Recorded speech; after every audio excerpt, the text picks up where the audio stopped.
Ladies and gentlemen, good day and welcome to the Bodal Chemicals Limited Q2 FY22 earnings conference call. This conference call may contain forward-looking statements about the company, which are based on the beliefs, opinions, and expectations of the company as on date of this call. These statements are not the guarantees of future performance and involve risks and uncertainties that are difficult to predict. As a reminder, all participant lines will be in the listen-only mode, and there will be an opportunity for you to ask questions after the presentation concludes.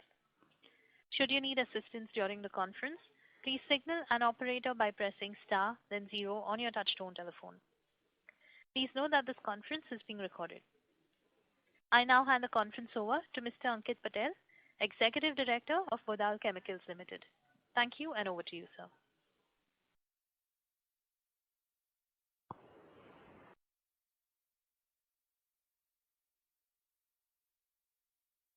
Mr. Patel, please go ahead.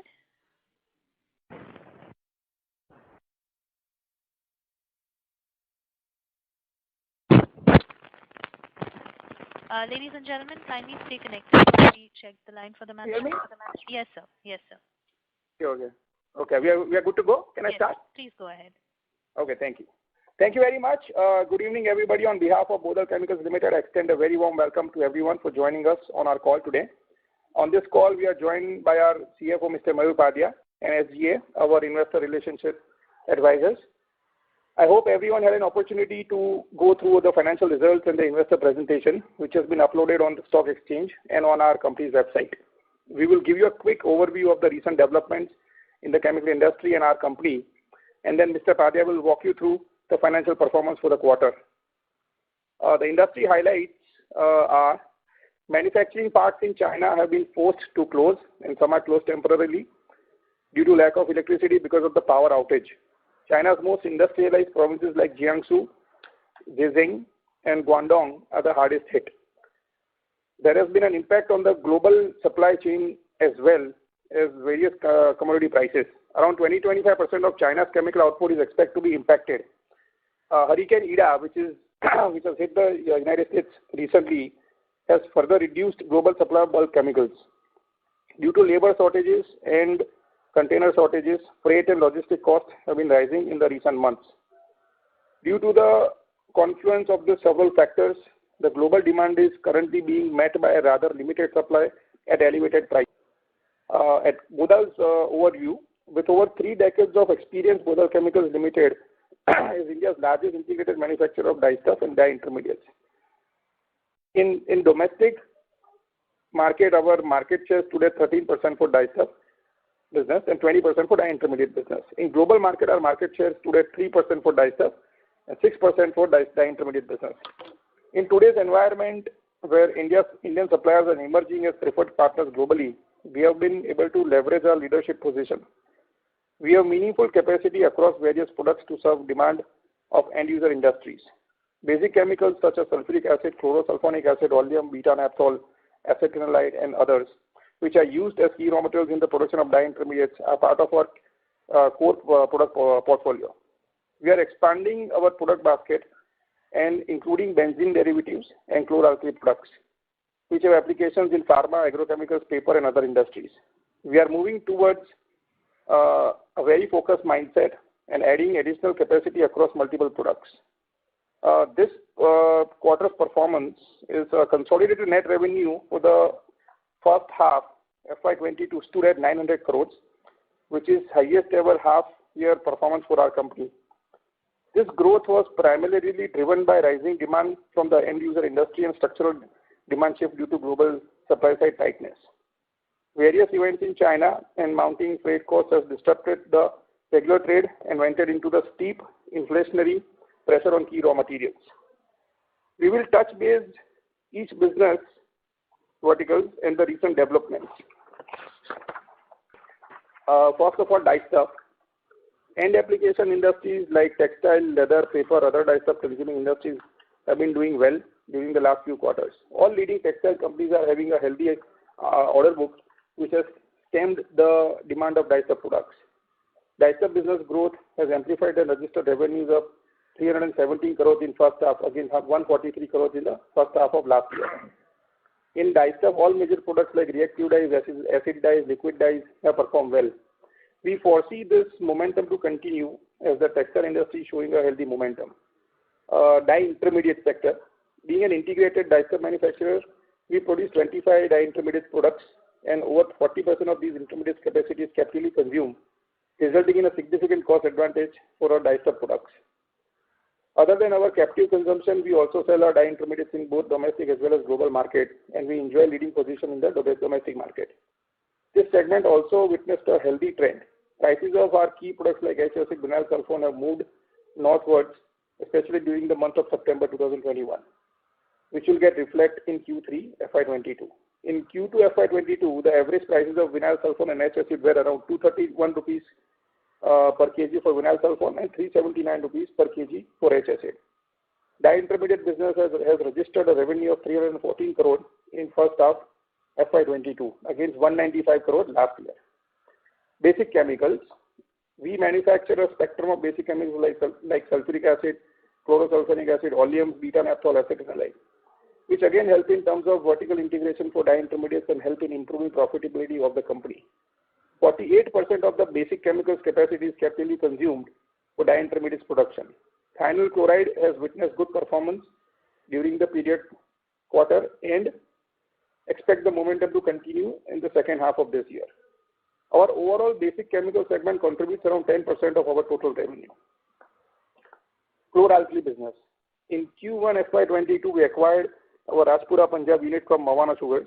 This unit produces various chlor-alkali products like caustic soda, stable bleaching powder, hydrochloric acid, sodium hydrochloride, chlorine, spent sulfuric acid, etc. The Indian chlor-alkali industry witnessed strong tailwinds for the quarter, and demand for caustic soda, our key product for this unit, continues to remain elevated. Caustic soda prices also saw a spike in Q2 FY22. This unit works on a very old technology, and we have earmarked a capex of around 125 crores for upgradation, which will also help in increasing caustic soda capacity to 99,000 tons per annum from the current capacity of around 55 to 60,000 tons per annum. This is a new segment for our business, hence year-on-year comparison is not possible, but we are excited to enter into this segment at an opportune time. Overall, our chlor-alkali business is flourishing well. We are primarily serving the northern belt of India, where most of the renowned FMCG, textile, paper manufacturers are located. Our presence in North India has been growing since the acquisition of this unit, and at full capacity, we expect this unit to generate additional revenues of around 300 crores and EBITDA margins of around 20 to 22%. Benzene derivatives and sulfuric acid.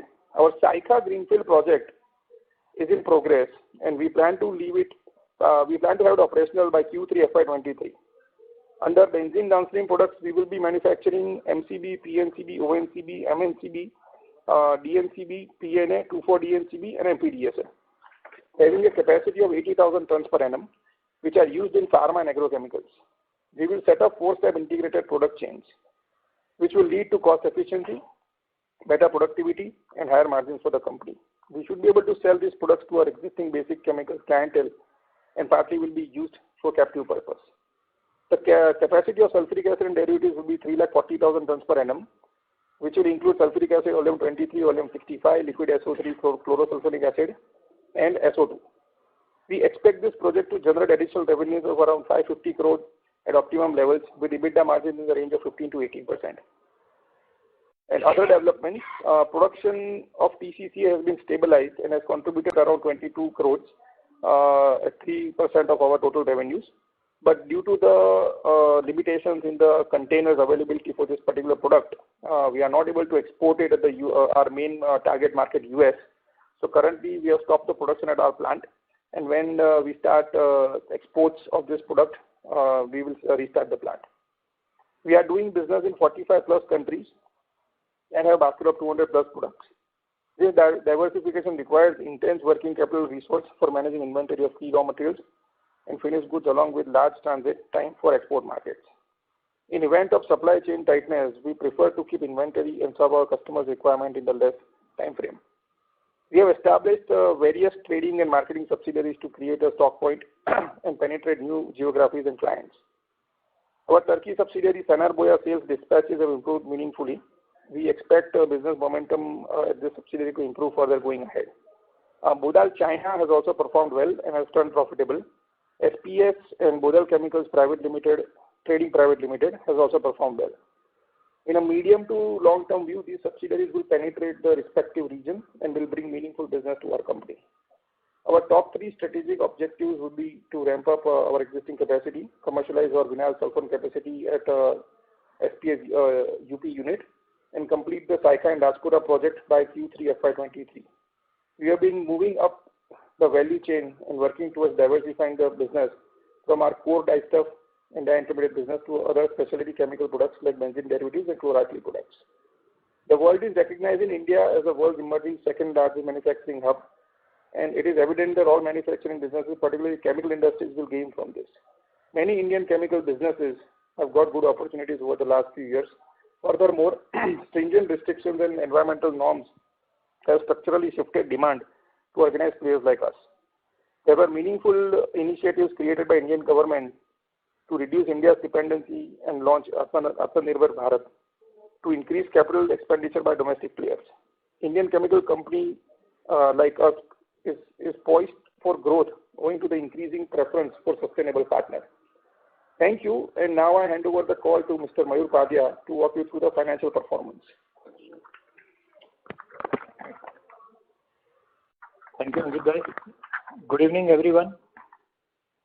Overall performance of the company has been healthy for the quarter gone by. Our operational facilities are running at pre-COVID level now. This growth is driven by better price and product mix. Let's consider standalone performance. Total revenue for Q2 FY22 stood at rupees 435 crore. EBITDA stood at rupees 55 crore in Q2 FY22. Net profit for the quarter stood at rupees 31 crore. Our standalone performance for H1 FY22 is like this. Total revenue for H1 FY22 stood at 829 crore. Performance on year is not comparable due to nationwide lockdown in Q1 FY21. EBITDA stood at rupees 109 crore in Q2 FY22. Net profit for H1 stood at rupees 61 crore. Consolidated performance is like this. Total revenue stood at 472 crore for Q2 FY22. EBITDA stood at rupees 50 crore for Q2 FY22.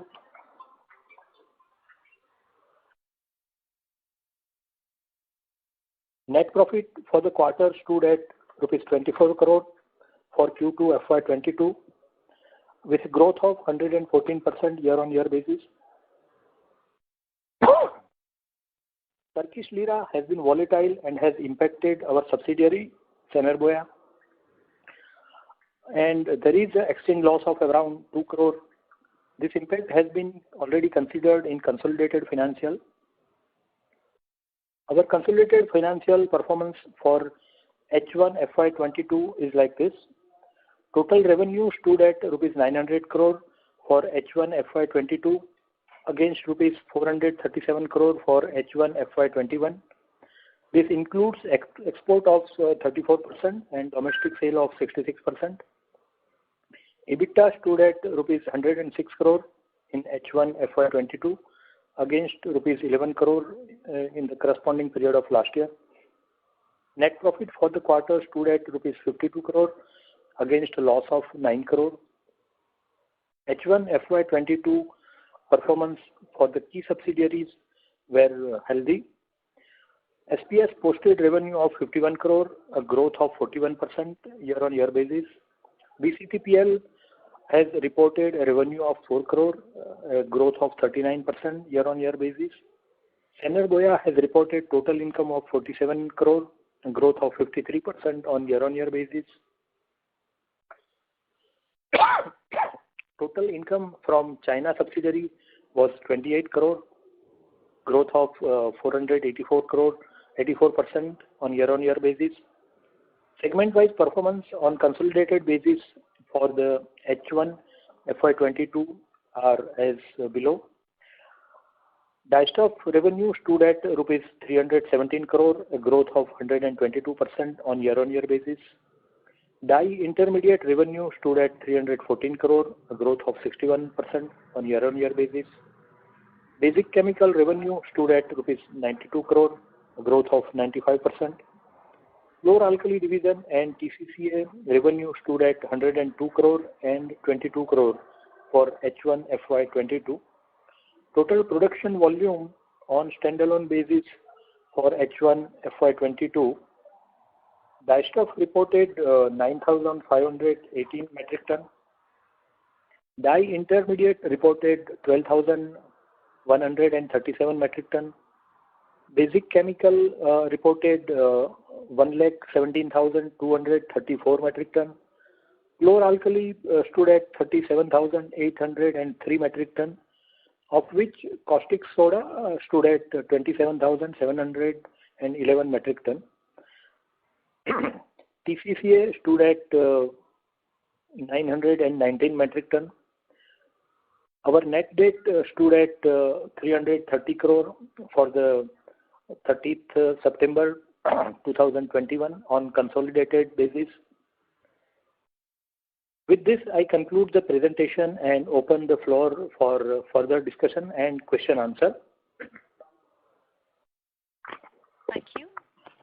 Ladies and gentlemen, we will now begin the question and answer session. Anyone who wishes to ask a question may enter star and 1 on your touchtone telephone.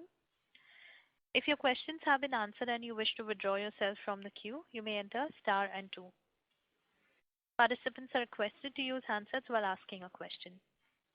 Ladies and gentlemen, we will wait for a moment while the question queue assembles.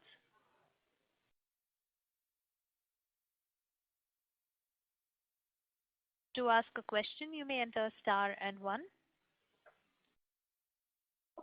We have the first question from the line of Atul Kothari from Progrwell Securities. Please go ahead.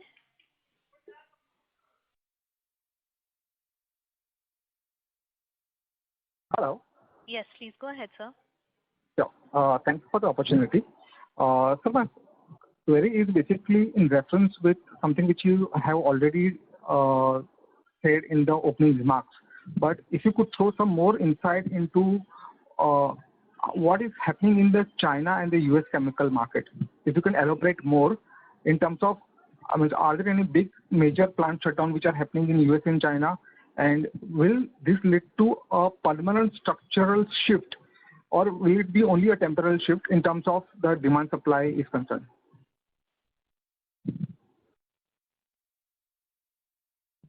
So in the US, because of the hurricane, it was affected. The city of Houston and the Texas area was affected, which is where the majority of the chemical plants and refineries are. But I think by end of November, it is going to be recovered and back on track. But in chlor-alkali space, particularly in US, there are 2 plants which are old. They have been permanently shut down. So okay. that has created a small gap in terms of production compared to, let's say, 3 months ago or 6 months ago. So that is what is happening in the US. In China, I think the reason is very different. To achieve their carbon footprint targets by 2025, I think central level government is taken over the situation of the carbon generation. And I think that is the main reason why they are restricting manufacturing which generates a lot of carbon, so where the coal is basically used. And so I think that should be target based, which I don't feel is going to ease up at least till March. So in my view, this current quarter and the next quarter is definitely going to have a lot of disturbances from China. And currently, as I mentioned, 25% production is cut in terms of the chemical plants in China. I think that is likely to continue until about February and March. And okay. Post that, it depends on how close they get to their let's say 2022 targets. Because what I believe is, earlier they were not province level governments were not practicing what they were supposed to do to achieve these norms by 2025. So that's why the central level government had to come in the picture, and now has taken the strict actions. So there may be some disturbances because China is more than 50% plus consumer of coal globally, and coal is the cheapest way to generate this energy. So they either have to shift or they have to suffer some production loss. So I think it's a transition which cannot just replace or happen in a very short time. So I think for at least 2-3 quarters there will be some disturbances, and there may be some permanent shift and changes also. Okay, sir. And sir, are there any companies, especially in the Southeast Asian region, who are expanding their capacity in our line of products? In dye stuff and dye intermediate business, there is no aggressive plan from any of the leading companies. There is no any major capacity that is coming up. In chlor-alkali, there are 3 plants that are coming up here in Gujarat. So there's a joint venture between Nalco and GACL that is coming up, I think, around December. There is an expansion by Meghmani that's coming up, and there is, I think, expansion by DCM Shriram. So there are 3 plants coming up in Gujarat in chlor-alkali. In sulfuric acid, there are no plants right now other than our plant at Saika near Dahej. Okay. So, sir, how is it going to basically... Yeah, go ahead, sir, please. Yeah. As far as Far East countries are concerned, there are 3 big players. One is Everlight, another one is Kisco, and the third one is Oyoung. So they were grown in the time when India and China were competing for dye intermediates. So they were able to get good price from China or India.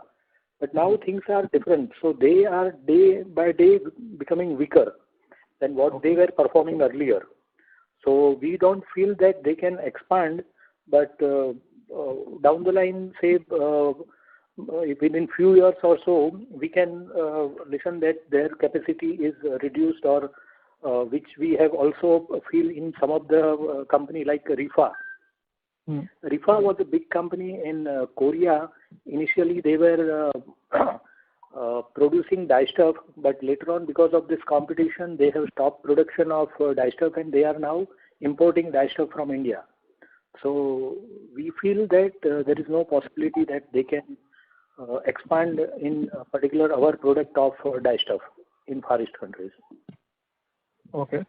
So, but you mentioned that there are few capacities which are coming up in India by Meghmani and others. So how is that going to affect the demand supply scenario? There may be some temporary, pressure, but I don't think, because if you look at last 5 years, there has always been capacities that have come up almost every year. So I don't feel that there is going to be too much of disturbances. Plus, with China's production cut, chlor-alkali plants, mostly are dependent on thermal coal plants, power plants. So in China, coal being a problem, using coal to reduce the carbon is a problem. So I think chlor-alkali is definitely affected big time, in China at the moment. So I think, that's going to, and again, China is more than 50% plus production of chlor-alkali products in the world. So I think that is also going to help. So I think at least for 2 quarters, the chlor-alkali products are supposed to be strong in terms of finished good prices. So I think it can be, this phase when the 2-3 new plants are coming, it can be diluted with the good demand. And I think with all this upcoming growth, agrochemical space, general chemical space, specialty chemicals, pharmaceuticals, so chlorine and caustic, they go into all these spaces. So I think with this aggressive growth coming in India, especially in Gujarat, I think these capacities should be okay. I don't think they should affect the market too much. Okay, so that's great to hear. And sir, also can you please elaborate as to what was the capacity utilization of our caustic soda plant for Q2 and H1 both?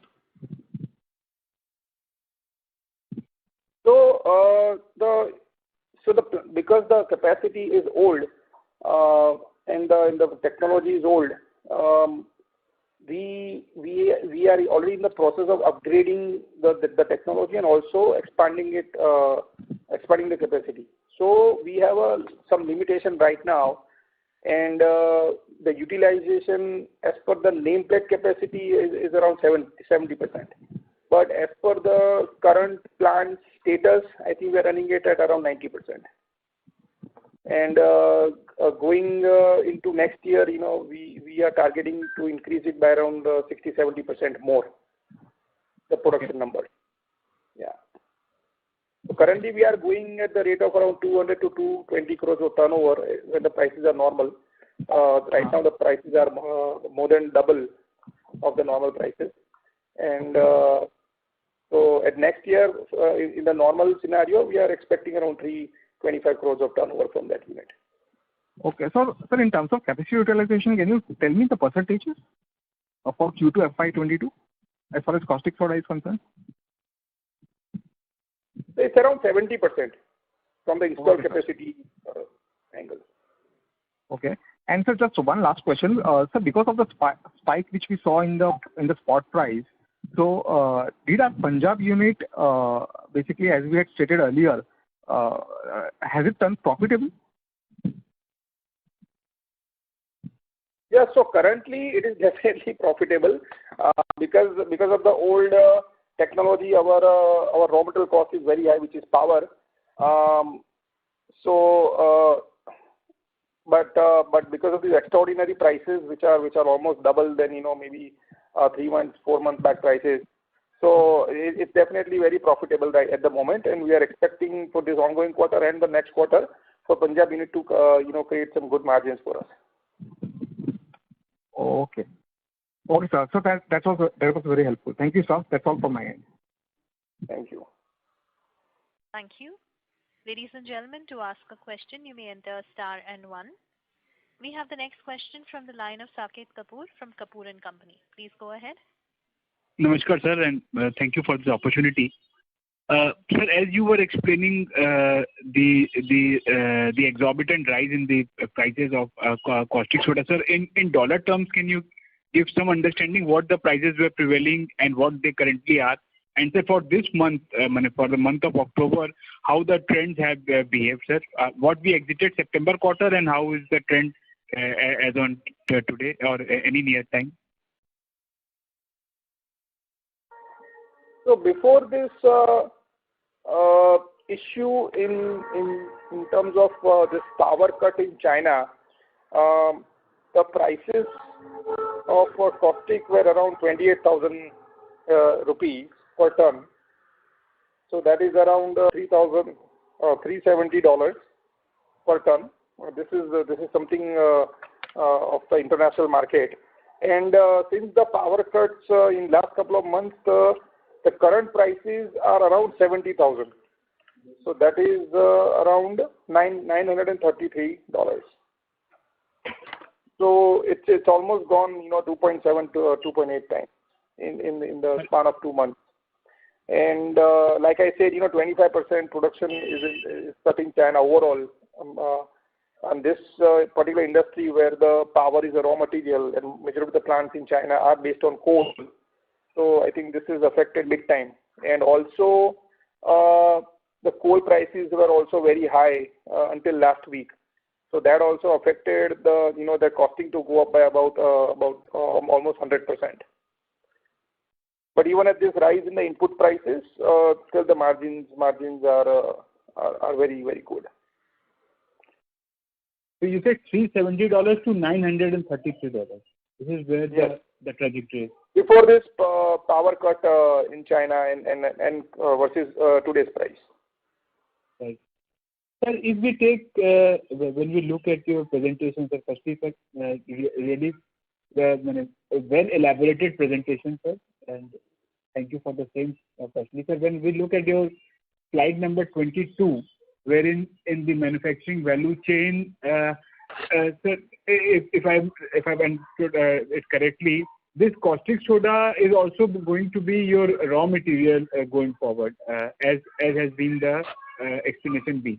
So currently, sir, are we before this acquisition was aligned because of this captive to be vertically integrated. That was the main reason, as we see in the input material slide, that caustic soda and chlorine are the raw materials for this. I think the Triumph chemicals and all. If I understood the flow chart correctly. So caustic soda and chlorine are definitely a couple of the main raw materials for us. Chlorine is definitely a regional product, so we don't intend to send chlorine from Punjab to Gujarat. But caustic is a product where we can send it to our Gujarat plants and create this integration model. But until now, it's only been 6 months, and until now, we have not done that. We do have another HSC plant in North India in UP, and we are about to start our vinyl sulfone plant there. So that unit, it will be captively used. So whatever that unit requires, it will be used. But for Gujarat, till now, we are comfortably selling it in the northern Indian market. So we don't bring it here. But if there is any shortage, or if there is any abnormal pricing or uncertainty, we can always bring the product from Punjab to Gujarat. When we look at the input material pie chart, there are 3 elements which are in-house, part or full, and the others, the one like sulfur, aniline, naphthalene, PNCB, caustic soda, and chlorine, and also water. These are all dependent on the external one. So, sir, how have the prices of other components of sulfur, aniline, and other behaved, and how have those affected our margins of the basic chemicals and the value chain thereafter? So other than chlorine and water, so sulfur, aniline, naphthalene, PNCB, and caustic soda, I think everywhere the prices have gone up by at least 50% or more. But luckily for us, we are able to pass on these whatever input to our finished good prices, because our intermediate space has a direct competition with Chinese companies, which again also has been affected. So we are able to pass on, all these input increase, and we are able to. So, for example, we are able to pass it on into making basic chemicals, and we are able to pass it on into making dye intermediates. So that is why the dye intermediate prices, where H acid and vinyl sulfone are the main products, they are also about 25% of our total revenue. So those 2 products also the prices have increased. So vinyl sulfone prices are now 400 rupees per kg. H acid is around 600 rupees per kg. So they have also increased with this increase in the input price. So, but when we look at your revenue for September quarter and compare it with June, the escalation is to the tune of only 10%. So the benefit of the increase in your top line will be fully translated for the December quarter. There will be a significant change in what the revenues from operation has been because of these changes in the finished and the raw material prices. I think there will be a substantial increase in terms of top and bottom line for the December quarter versus June or September quarter. Right. So because when we look at your, please continue. You complete. So until about September, I think scenario was quite normal. So all the input prices as well as finished good prices were in normal range. But in September, this all started happening.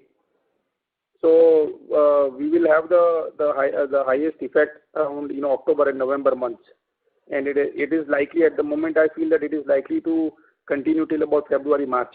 So I think this ongoing in the next quarter, should be much better in terms of top and bottom line, versus the first 2 quarters of the year. Okay, sir. And sir, if you could give me some sense why the September quarter PBT levels were lower than the June numbers, although there was an increase in the top line, but that did not commensurated with the bottom line. So if you could explain, there has been a reduction in finance costs. Yeah, you are correct. Our consolidated profit is lower when we compare to first quarter number. So this is mainly because of when we compare the prices of particularly sulfur and coal, that prices were started increasing in second quarter. So at the initial month of second quarter, the profit was a bit lower. And at the subsidiary level, SPS Processors, which is a remote plant for us, and for that we are required to do logistic cost higher compared to our Gujarat plant. So that plant we are required to stop production because the finished good prices were lower than the cost of production for some time in the second quarter. So the initial month, particularly July, was not good for the subsidiary companies as well as Bodal. That's why this effect was there. But since post 15th of September, the prices have started increasing at raw material as well as finished good level. So that's why things are better we see in the current quarter, as well as we could conclude second quarter as a satisfactory quarter. Sir, I missed the point about this SPS processor. I think so. There is some amalgamation also. I would come to that later. But if you could explain me once more, sir, I just got broken. That SPS processor, how is this integrated, and what was that? What was the problem due to which bottlenecks due to which it was not passed on, sir? I missed your point. Come again. Yeah. See, last con call we have said that we will start production of vinyl sulfone in the second quarter itself. But because of some non-availability from Reliance, the ethylene oxide, one of the raw material for this product.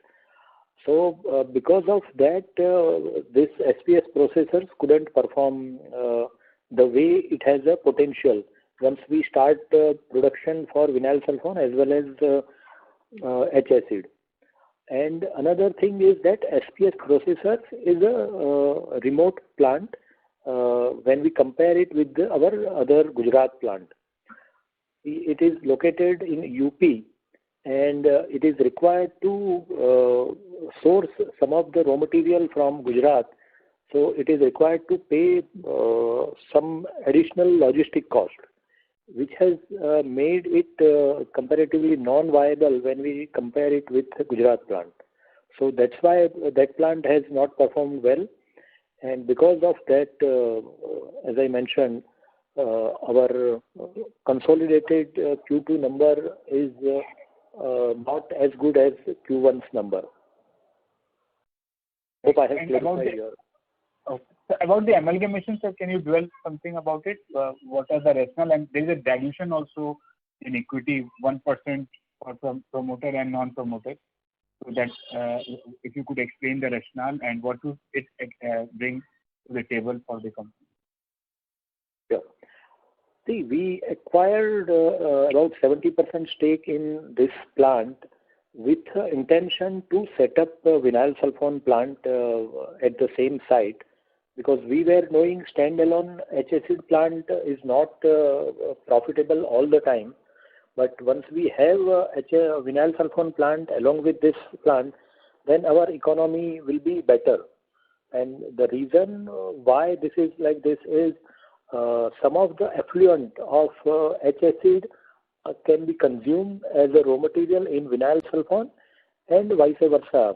Some of the raw material, some of the effluent of vinyl sulfone can be consumed as raw material in H-acid. So when we combine both this product at the single location, our overall treatment cost, which is a significant one, reduces. And now we are at the verge of starting of vinyl sulfone plant. So even if we consider prices which were prevailing a quarter before, then H-acid has the potential to do about 100 crore turnover, and addition of vinyl sulfone can add another 100 crore. So at the normal price, it can contribute about 200 crore. but the profitability which was there in 100 crore was lesser. But when we have both this plan, then 200 crore total profitability will improve. So we can say good time for the company is going ahead. So we were considering to acquire this 30% stake, and we could finalize this with our partner, and that's why we are amalgamating this with the company. There is some nominal carry forward loss in this SPS processor as per income tax. So we will get some benefit of tax saving also by doing this amalgamation. So overall, as you know, we are now becoming stronger as far as die stuff is concerned. We are increasing our die stuff production. So at that time, if we have in our hand all this product of die intermediate, that will further strengthen our business model. So on the just to conclude, on the total, the top line contribution would be to the tune of 300 crores, that is including both H-acid and vinyl sulfone, or are the prices much higher to the tune of that? And so there will be no cash outgo. It's only with the shares that will be issued to the for the balance 30%. Correct. So if we consider current prices, then turnover can be about 300 crore. But if we consider the normal time, then also it will be more than 200 crore turnover. Top line should be there from that unit. Okay. And margin, sir? And there is margin should be somewhat lower than the plant what we have in Gujarat, but it should definitely be better than 10%. That we can definitely target even in normal time. Presently, it's much better, but even if things are normal, then also we can target. And for your another question, yes, there is no cash outflow. It will be only equity swap. And going for equity swap is the reason that we are already committed for our capex at our new site, Saikha, the sulfuric acid and benzene downstream product, as well as upgradation of our Punjab unit. So we have already committed capex. So we do not want to further outflow of our cash. So that's why we are going for this. So the total capex, can you please mention what is the total capex outlined? How much has been spent? What is in the annual, and what is the timeline of the completion, sir? We were considering about 670 crore of cash outflow for this both unit, and out of that we have already spent 150 crore for this acquisition, and another about 50 crore we have already spent from our internal accrual. For both this, about 200 crore of outflow, we have taken about 116 crore of loan from the bank, term loan from the bank. So at the rough stage, we can say that another 425 to 450 crore of outflow will be there, and this will be in current year as well as in the next year.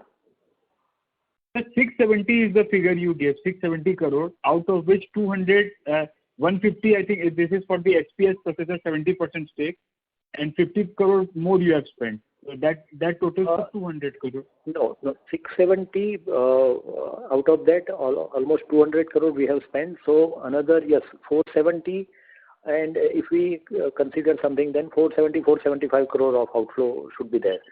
SPS is not in picture as far as this capex is concerned. Okay. It is Punjab unit what we acquire from Mawana Sugar. Over there was a cash outflow of about 150 crore. Okay. And sir, what is the current debt level, sir? Current outstanding debt as in September, and our cost of borrowing? Current debt is about 330 crore, and our borrowing, about 150 crore we borrow in dollar currency. Over there, what we are paying is LIBOR plus 0.8%, and so which comes to about 1 to 1.25%. And balance, some of the working capital we are getting from WCDL, for which we pay about 4.5% or 4.6%. Term loan, what we have tied up is about 6.75%. So at the blended level, we can consider 3 to 4% is the interest cost. Okay. And the total debt is 330 crore. This is including the working capital, or sir, this is the long-term debt? Yeah, this is including working capital. Here we are not considering the bill discounting what we carry out with the bankers. If we consider that, then there is another about 135 crore. 131, 330 plus 135 crore is the peak, and this is going to go up with when your further this capex is going to come up. Yes. Yes. And when will be the drawdown, major drawdown happen, sir? And that is mainly attributable to the Punjab unit getting upgraded. Yeah, major drawdown will happen in next year because majority of the long-term delivery contract has already been executed, and we have paid them required advance. So once we start and go on for construction work, then some capex will definitely be there, but major part will be in next financial year. Right. And lastly, the credit rating. What is our current credit rating? Our credit rating is short term is the highest, A1 plus, and for long term it is A plus. And our rating agency? India rating. India rating is. India Sir, rating, I'll come in the queue. Yes, sir. Yes, sir. In India, I'll come in the queue, sir. I have some points to jot down, and then I'll come back. Thank you, sir. Thank you. We have the next question from the line of Aditya Khetan from Stewart and Mackertich. Please go ahead. Yeah, thank you for the opportunity. So my first question, as you have said in that the major raw materials, sulfur and coal prices that have started to increase in this quarter, and that has impacted the margins of the company. So is this trend continuing? Are you witnessing similar like the sulfur prices, or you are witnessing some sort of consolidation in prices? And what is your expectation for the second half margins, considering like the margins in this quarter has been 10.3%, and the first quarter also was not that good. So how are you looking the raw material prices to shape up, and what sort of margins are you looking in the second half? Yeah, in the month of July, prices of coal as well as sulfur started increasing. But in that month, or rather in the second quarter, we were not able to pass it on this increase in raw material prices. And now we are comfortability pass it on to our final product rate. So it will not have an impact as far as current quarter is concerned. Okay, so we can expect improvement at least from these levels, from the current levels of 10.3 for the next 2 quarters at least. Yes. Okay. So second, sir, you had also said that the vinyl sulfone prices are 400 rupees per kilo and H-acid is 600 rupees per kilo. So this is the current prices. What was for the quarter?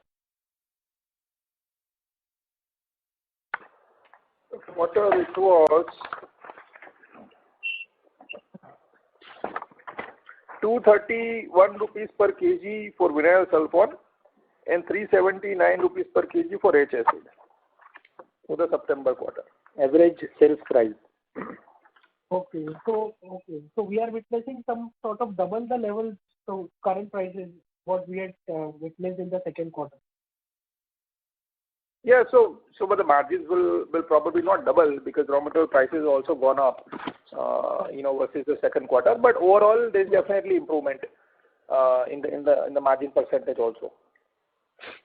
Okay. Sir, can you give a lot more color on the end user industries of the dyestuffs? How are they shaping? How is the market shaping right now? If you can give some more idea on it. So since more than few months, so our majority of the sales goes into textiles, and then some of our dyes go into leather and paper. The textile sector is definitely recovered. I think it is back to pre-COVID levels. So I think there is no issue of any demand. And also we witnessed a similar kind of demand in leather industries and paper industries also. So in terms of consumption of dye stuff, I think it is definitely close to pre-COVID levels. Okay. And sir, on the SPS process also that so the 6,000 tons per annum vinyl sulfone plant, so that has started, right, in this quarter? No, that will start by December end. We are planning to start the trials around December, so I think we should be able to start the plant by December end. So similar guidance was given, I think, for last 2 quarters also, sir, that the plant was ready. Yes, it was given, but the problem is that this one particular chemical that we buy from Reliance, though everything is ready with the storages and transport and everything and the permissions, Reliance does not have any extra material. So because we are not able to get that one particular material where Reliance is the manufacturer, so we are not able to start. So we are just waiting for them to allocate some quantities to us, and then it should be a smooth production there. So the plant is ready completely. There is no problem with that, but it's just that we are waiting for this availability of this chemical.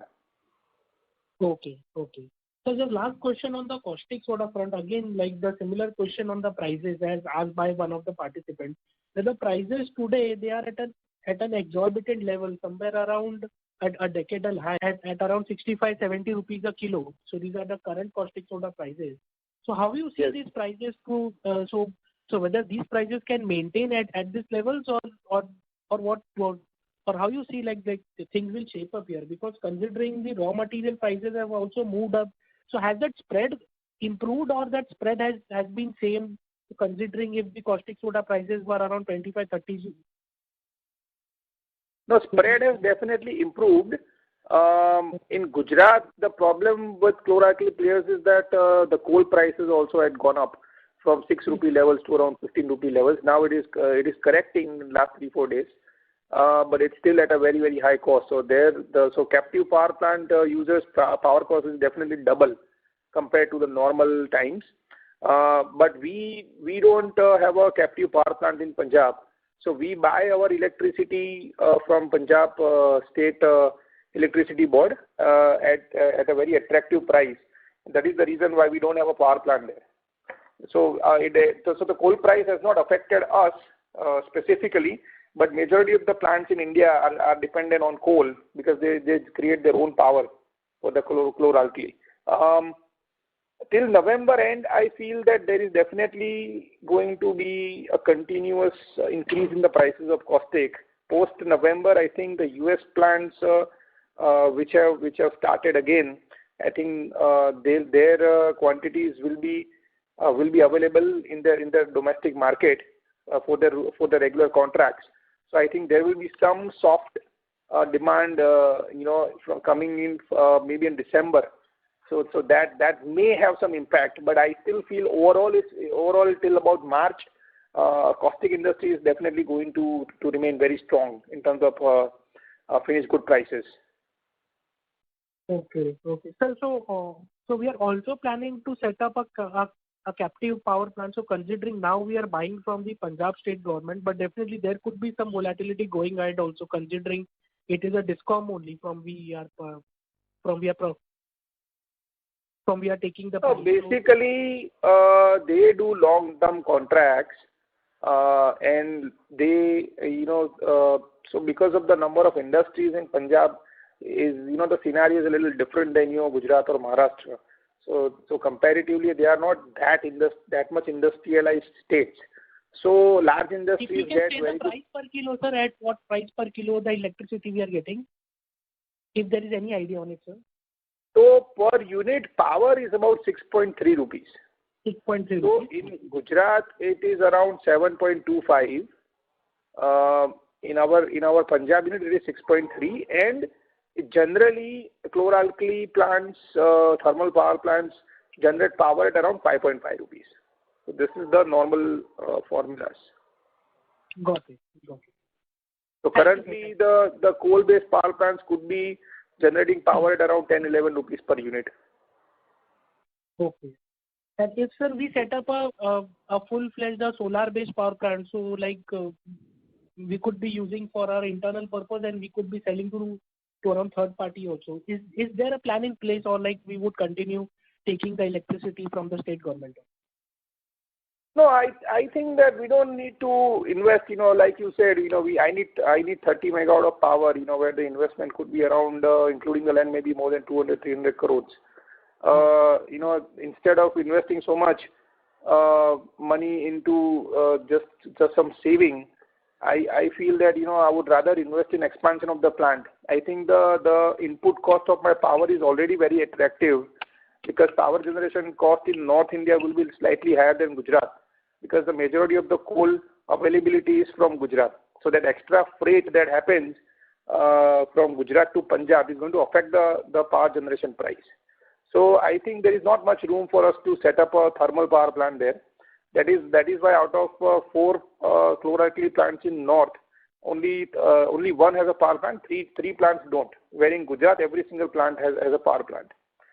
So I would rather invest in expansion of this plant or create some more integrated projects around the chloralkali space. Got it, sir. Got it. Thank you, sir. Thank you. That's it from us. Thank you. Ladies and gentlemen, due to time constraints, that was the last question. I would like to hand the floor back to Mr. Ankit Patel for closing comments. Please go ahead, sir. With this, I conclude the call, and thank you everyone for joining us today on this earning call. For more queries, I think there were some questions probably left out. You can contact us directly or our SGA team, our investor relationship advisor. We wish you all a good day ahead and have a happy festive season. Thank you. Thank you, members of the management. Ladies and gentlemen, on behalf of Bodal Chemicals Limited, that concludes this conference. Thank you for joining us, and you may now disconnect your lines. Thank you.